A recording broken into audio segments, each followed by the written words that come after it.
upon which the wheels of every economic activity of every given nation rotates. And human capital development hinges on the key social infrastructures, which is called health and education. And there's also a co-relationship between health and wealth and education and life. We used to define education as a means to life. But we have come to prove ourselves wrong, that education is not a means to life, but education itself is life. So our nation's major problem lies on the fact that we don't even understand the importance of human capital development around the affairs of our nation. And this is why every day there's this recurring decimal of out-of-school children, economic problems, and we're depending on the resources, natural resources, that God has given us without a human capital development. You cannot give what you don't have. A blind man can never lead a blind man. So there must be emphasis on human capital development to really give to our nation what it needs to drive its economy. If you look at the debates recently, it has been on out-of-school children. Alarming figure of 14.3 million children out of school. Some say 10.4. But Mr. President, you agree with me that 10.4 in Europe is more than 5 countries put together out of school.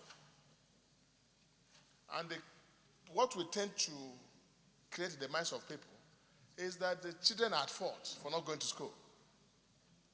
And we have refused to hold the leaders and ourselves responsible for the failure of our children to acquire the basic human capital for their own development. What education does to somebody is not to add something to you, but to bring out that which God has given to you. And that's what we have simply denied our children from acquiring.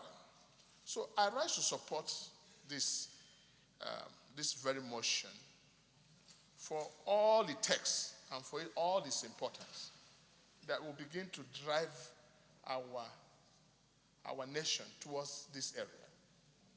If you look at our budgetary system, not enough is put in this sector. And we tend to misplace the priorities in our system most of the time. And that's what keeps us backward on a daily basis.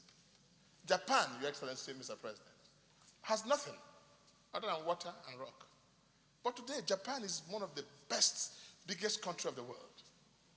Nigeria, with energetic youths, with natural resources, oil, columbine, gold, everything, still is considered a very poor nation. So the poverty of Nigeria is an apparent poverty which does not reflect any practical realities.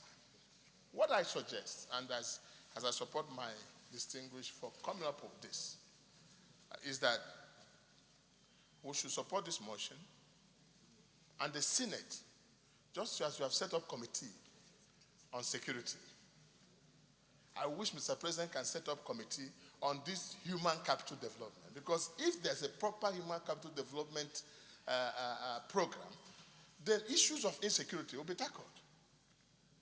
Now, we're going to go into, last time we talked about our looking for funds, and unfortunately, our budgets might be cut down, because if oil remains at 30, then Nigeria has problems. I fear that in the next 4 months or 5 months, we're not paying salaries because we're dependent on oil, everything, and there's nothing to bring from the upstairs. So with that, I thought most of our attention should have been in this human capital development to help strengthen our economy, such that if oil ceases to exist, Nigeria has something to offer from the brain.